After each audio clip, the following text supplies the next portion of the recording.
साथियों नमस्कार, मैं हरिश्चंद्र बंडवार इस वीडियो में आप सभी का स्वागत करता हूं।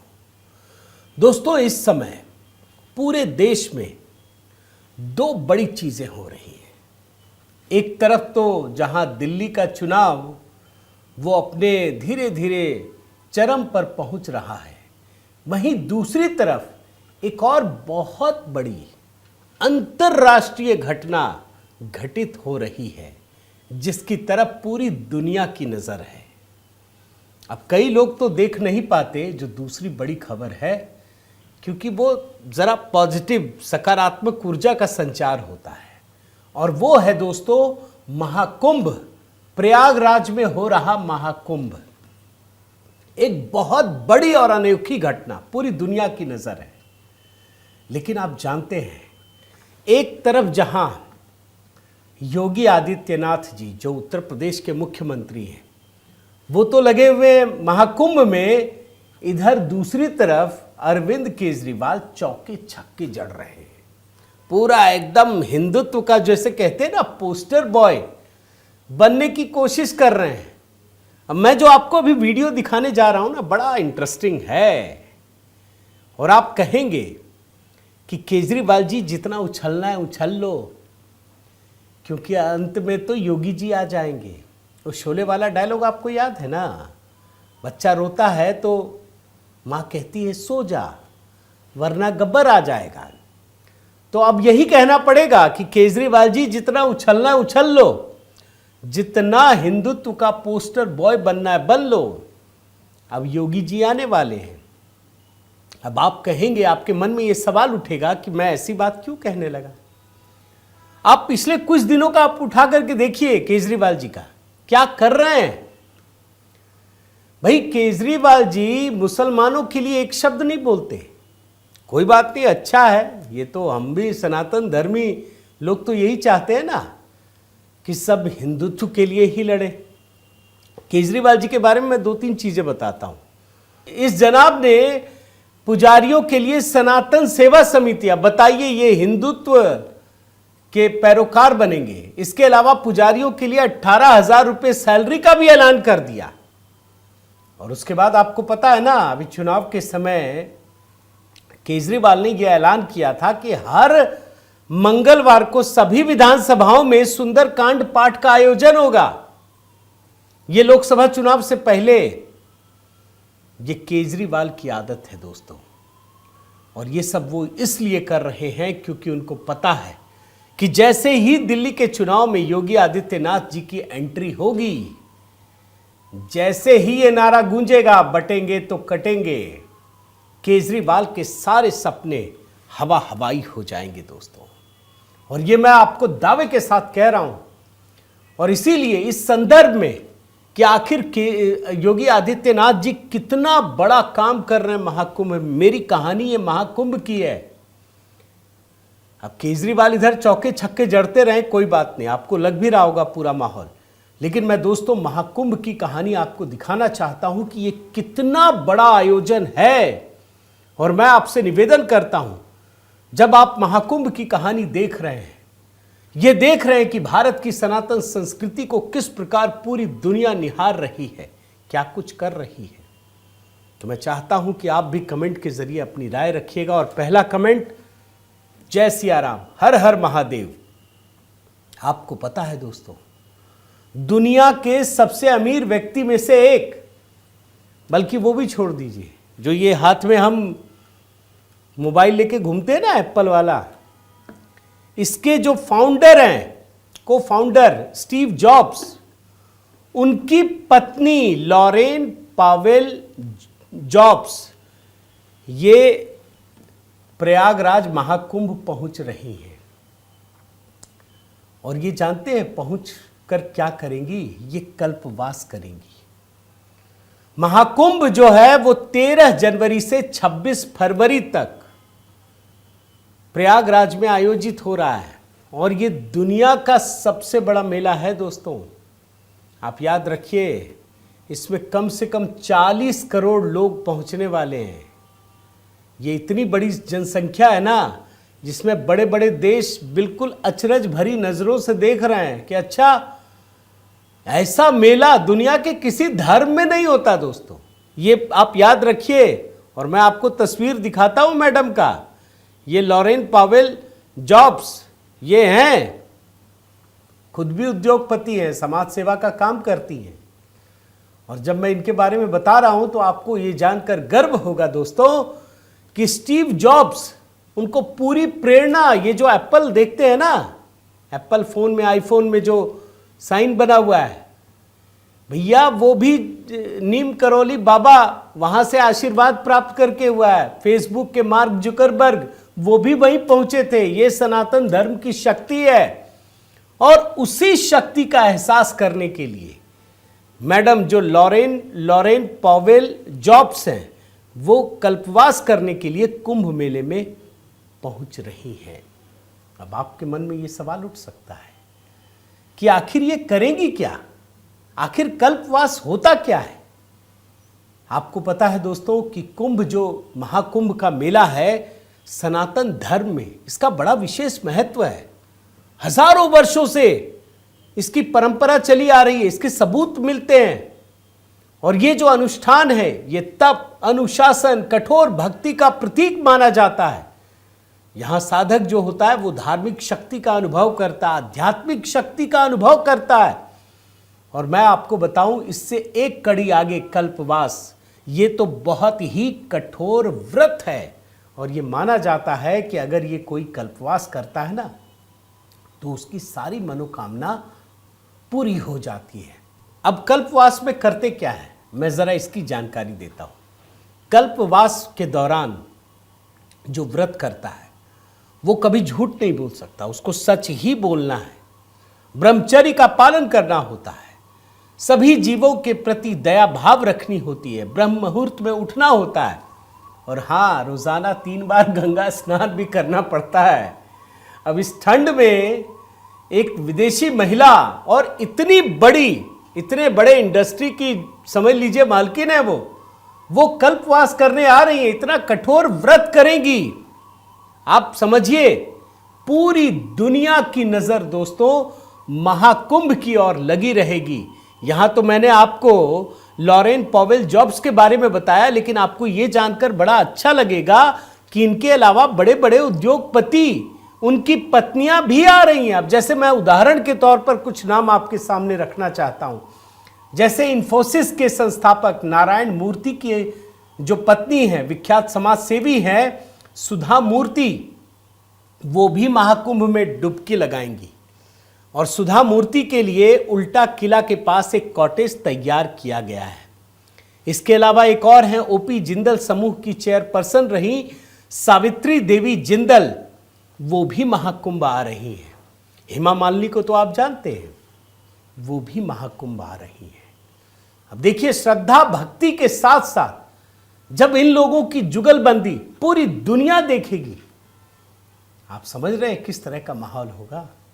और मैं बार बार जो कह रहा हूं ना कि योगी जी महाकुंभ में लगे हैं, पूरी तैयारी चल रही है, अभी उसके भी जानकारी देता हूं। और इसकी वजह यह है दोस्तों कि सिर्फ स्टीव जॉब्स की पत्नी नहीं, बल्कि 183 देशों के लोग, 183 देश, वो भी महाकुंभ आने वाले हैं। आप मतलब कल्पना से भी परे है। और इसकी वजह क्या है, मैं वो भी आंकड़ा आपको बताता हूं।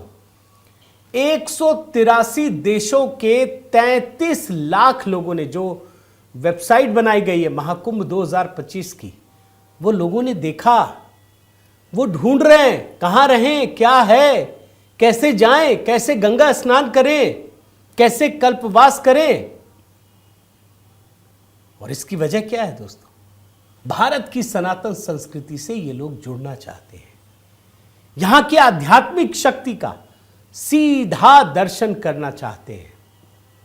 और मैं जब रिसर्च कर रहा था ना, तो मैंने देखा कि महाकुंभ का रंग ऐसा चढ़ा है विदेशियों के ऊपर कि जो गोवा घूमने आ रहे हैं ना, वो भी वहां पर जो सैंड आर्ट बना रहे हैं वो महाकुंभ का बना रहे हैं। यानी घूमने तो गोवा आ रहे हैं, लेकिन उनको पता है कि भारत की शक्ति क्या है और उस भारत की आध्यात्मिक शक्ति का केंद्र इस समय कहां है। आप सोचिए, 45 दिनों तक प्रयागराज में दुनिया का सबसे बड़ा धार्मिक और आध्यात्मिक मेला लगने जा रहा है। और मैं ये देख रहा हूं कि कम से कम 40 करोड़ लोग आने वाले हैं। अगर अमेरिका और यूके की जनसंख्या भी मिला देंगे ना, उससे भी अधिक लोग यहां आने वाले हैं। आप समझ लीजिए, 40 करोड़ लोग।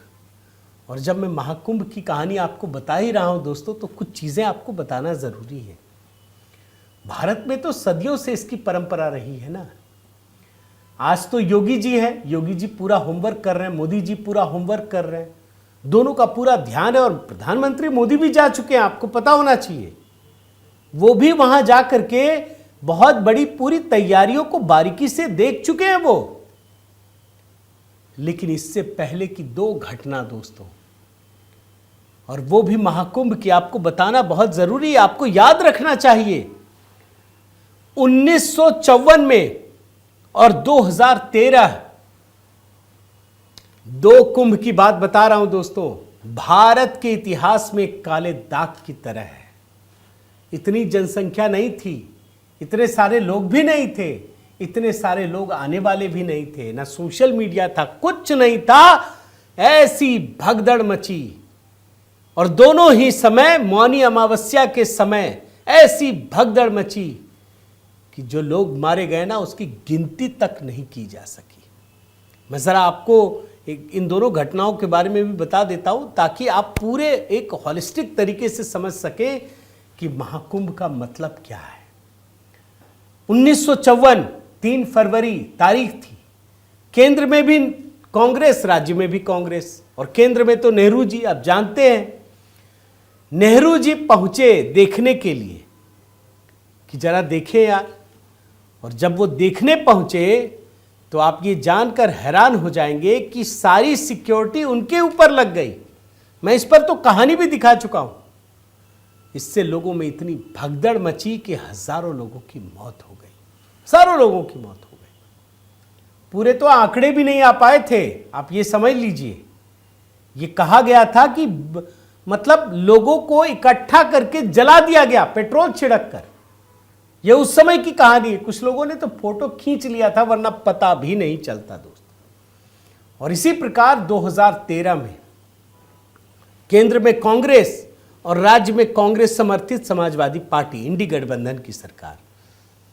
और जानते हैं कुंभ मेले का मंत्री, कुंभ की जिम्मेदारी किसको दी गई थी? आजम खान को। दुनिया का सबसे बड़ा धार्मिक मेला हिंदू धर्म का, और उसका प्रभारी कौन? आजम खान, जो महिलाओं की चड्ढी का कलर बताते थे, आईपीएस को तनखैया कहते थे, जूते उठवाने की बात करते थे, भीड़ को मतलब कोई व्यवस्था नहीं, कुछ नहीं। और उसकी वजह से आप समझिए रेलवे स्टेशन में जो भगदड़ मची, 36 लोगों की मौत हो गई। और इस पर तो दोस्तों बाद में सीएजी की भी रिपोर्ट आई। सीएजी ने बताया कि किस प्रकार से पूरा का पूरा मिसमैनेजमेंट किया गया। आजम खान को शर्म आई होगी, कहा मैं रिजाइन करता हूं। मना कर दिया अखिलेश यादव ने, उत्तर प्रदेश के मुख्यमंत्री, नहीं आप नहीं देंगे। आप सोचिए इतनी बड़ी दुर्घटना ये लोग कैसे हैंडल करते हैं। और मैं देख रहा था 2013 में दोस्तों 800 करोड़ रुपए का बजट, उस समय सिर्फ 12 करोड़ लोग आए थे। इस बार तो 40-45 करोड़ लोग आ रहे हैं कम से कम। इस बार भी राज्य सरकार और केंद्र सरकार ने बड़े काम किए। मैं देख रहा हूं हर एजेंसी युद्ध स्तर पर काम कर रही है, चाहे इसरो को लगाना हो, बार्क को लगाना हो, पुलिस व्यवस्था बनानी हो। और पहली बार मैंने देखा दोस्तों कि तैयारी इस स्तर पर की गई है कि महाकुंभ के क्षेत्र को राज्य का 76वां जिला घोषित कर दिया गया है। और इसकी वजह यह है कि जब 40 करोड़ 45 करोड़ लोग कुंभ दर्शन के लिए आए तो उनको गर्व फील हो, वो इस बात का एहसास कर सके कि भारत की संस्कृति में, सभ्यता में कितनी ताकत भरी पड़ी है।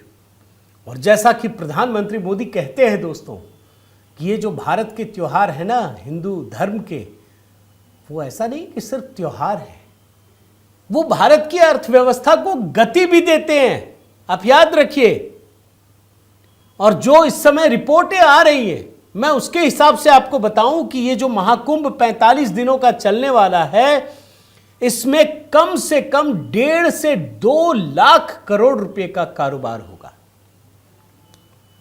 1.5-2 लाख करोड़ रुपए का कारोबार। कल्पना कीजिए ये महाकुंभ भारत के लिए कितना बड़ा अवसर लेकर आया है। और जो ये मैं सिर्फ एक छोटा सा उदाहरण देता हूं कि जो सामानों की आवाजाही हो रही है ना, उसमें ट्रक वालों को इतना काम मिल गया, इतना काम मिल गया जो कल्पना से परे है दोस्तों। और ये सिर्फ ऐसा नहीं है कि अभी कोई कहानी गढ़ी गई है। मैं आपको पिछले कुंभ की बात बता देता हूं। 2019 मोदी सरकार थी, योगी जी थे। उस कुंभ के दौरान दोस्तों कम से कम 1.25 लाख करोड़ रुपए का कारोबार हुआ था। 1.25 लाख करोड़ रुपए, आप कल्पना कीजिए। यह है महाकुंभ की तैयारी, जिस पर आज पूरी दुनिया को गर्व है, भारत को गर्व है। पूरी दुनिया देख रही है। स्टीव जॉब्स की पत्नी आ रही है कल्पवास करने के लिए। अब आपको एक बात बताऊं कि आज तो मोदी जी है, पता नहीं चलता, ब्लैक एंड व्हाइट का फर्क नहीं पता चलता। लगता है कि यार ऐसा ही है, ये देश तो था ही ऐसा। भाई सनातन संस्कृति तो हजारों साल से, कब ना आदि ना अंत, वो सनातन, तो गर्व तो होगा। तो क्या हमेशा ऐसा था? नहीं था। आज पूरी दुनिया प्रयागराज आ रही है ना देखने के लिए कि भाई भारत में किस तरीके से उत्सव मनाते हैं। लेकिन एक ऐसा समय था दोस्तों, नेहरू जी के समय, जब शर्म आती थी अपने हिंदू मंदिर कोई देख ना ले, अपनी संस्कृति को कोई देख ना ले। मैं आपको मतलब एक बात बताता हूं। पहले तो लोग ताजमहल देते थे ना, विदेशी मेहमान आते थे तो उनको ताजमहल देते थे। आज तो गीता और तमाम चीजें दी जाती है। मैं आपको एक उदाहरण बताता हूं। 1955 में सऊदी अरब के राजा भारत आए तो नेहरू जी उनको घुमाने के लिए बनारस ले गए। आपको पता है उनका एक जुलूस निकल रहा था बनारस में। नेहरू जी को शर्म आई, कहीं ये सऊदी अरब का राजा, बनारस तो मंदिरों का शहर है, कहीं मंदिरों को देख ना ले। आप ये जान करके हैरान हो जाएंगे दोस्तों कि जितने भी मंदिर थे उन सभी में पर्दे लगवा दिए गए।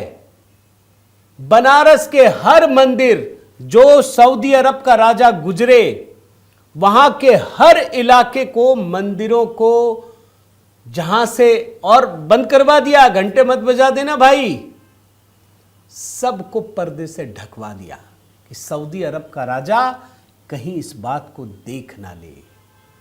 ये शर्म थी नेहरू के मन में। वो हीनता से ग्रसित आदमी था। अब जानते हैं ना, सपेरों का देश ऐसे ही थोड़ी बनाया गया है कि अमेरिका से कोई देख आया है, अब 2 सपेरे बुलाया, बस नागिन डांस शुरू हो गया। ये सच्चाई है दोस्तों। हालांकि बाद में मैं देख रहा था कि कुछ मीडिया वाले इसको झूठ साबित करने के लिए कुछ कुछ कहानियां बना रहे हैं, मगर वो भी जो सबूत दे रहे हैं ना, वो भी पुख्ता नहीं है और ये झूठ भी नहीं है। मैं आपको बताता हूं, मैं तो आपको सारी रिपोर्ट भी दिखा रहा हूं ना। और सच जानते क्या है? मैं आपको एक सच बताता हूं कि सऊदी अरब के राजा जब यहां से घूम के गए ना, तो नेहरू की इस बात के लिए तारीफ करते हुए कहा, मैं कोट अनकोट में पढ़ रहा हूं, कि मैं अपने मुस्लिम भाइयों के लिए संतोष के साथ पूरी दुनिया से कहना चाहता हूं कि भारतीय मुसलमानों का भाग्य सुरक्षित हाथों में है। हिंदू किस तरीके से उस समय अपमानित महसूस करता था, हिंदुओं को कैसे हीनता के भाव भर दिए गए थे। ये अगर आपको समझना है ना, तो उस समय का एक शायर है नजीर बनारसी, उसने इस्लाम की तारीफ और शायद क्या अभी समझ में आ जाएगा, हिंदुत्व का मजाक बनाते हुए एक शेर लिखा था। जानते क्या शेर है? कि अदना सा गुलाम अदना सा गुलाम उनका गुजरा था बनारस से। बड़े ध्यान से सुनिएगा, ये जानना इसलिए ज़रूरी है ना दोस्तों, फिर आपको पता नहीं चलेगा मोदी योगी के होने का मतलब क्या है। अदना सा गुलाम उनका गुजरा था बनारस से, मुंह अपना छिपाते थे काशी के सनम खाने। मुंह अपना छिपाते थे काशी के सनम खाने। एक गुलाम गुजरा था, लेकिन काशी के सनम खानों को, जो बहुत प्रिय होता है भाई, हमारी विरासत, हमारी संस्कृति तो हमारी ताकत है ना, उसी को आपने ढक दिया। ऐसे मजाक उड़ाया था दोस्तों। तो अब आप समझिए कि नेहरू जी क्या कर रहे थे भाई। उनको तो शर्म थी, जो हमारी धरोहर थी, हमारी विरासत थी। आप मतलब सिर्फ सेंगोल देख लीजिए, सेंगोल सत्ता का प्रतीक था, अपनी पर्सनल छड़ी बना करके संदूक में बंद कर दिया। तो उनको कहां परंपरा संस्कृति। लेकिन आज दोस्तों ये गर्व का विषय है कि जब महाकुंभ होता है तो पूरी दुनिया की नजर भारत की ओर टिक जाती है। और स्टीव जॉब्स की पत्नी भी प्रयागराज आकर कल्पवास करना चाहती है, वो उस ताकत का अनुभव करना चाहती है।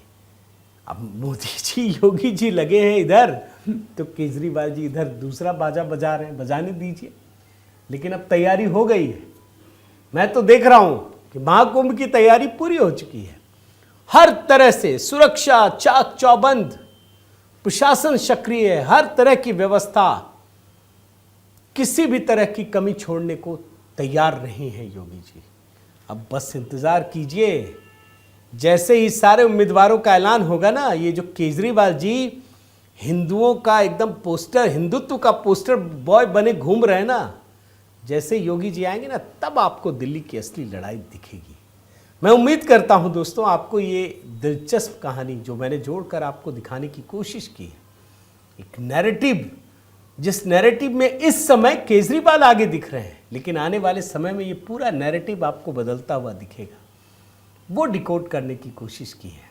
और हाँ, आपसे निवेदन करता हूं दोस्तों कि मैंने दिल्ली चुनाव पर जो गीत अपलोड किया है, अगर आपने नहीं देखा है तो ज़रूर देखिए। एक छोटी सी झलक आपको दिखाता हूं।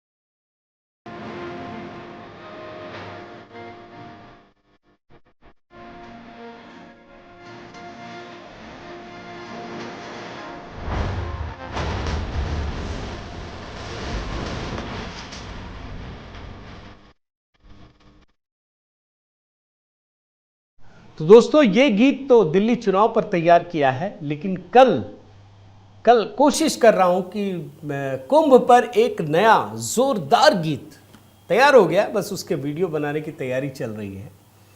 तो कोशिश करूंगा कल या रविवार को अपलोड करूंगा। तो HB मेलोडी से जुड़े रहिएगा, अभी बहुत सारे गीत, दिल्ली चुनाव पर 3-4 गीत और कुंभ पर भी 2-3 गीत तैयार कर रहा हूं। तो बने रहिए, जुड़े रहिए। और हाँ देखिए, मैंने समय फिक्स किया है सुबह 6 बजे, शाम 6 बजे, तो दोनों समय पर आप नज़र रखिएगा। ये वीडियो थोड़ा सा बड़ा हो गया क्योंकि बहुत सारी कहानी आपको दिखानी थी। आप क्या सोचते हैं ज़रूर लिखिए, कमेंट कीजिए, बेल आइकन दबाइए। और अगर आपने सब्सक्राइब नहीं किया है तो ज़रूर कीजिए।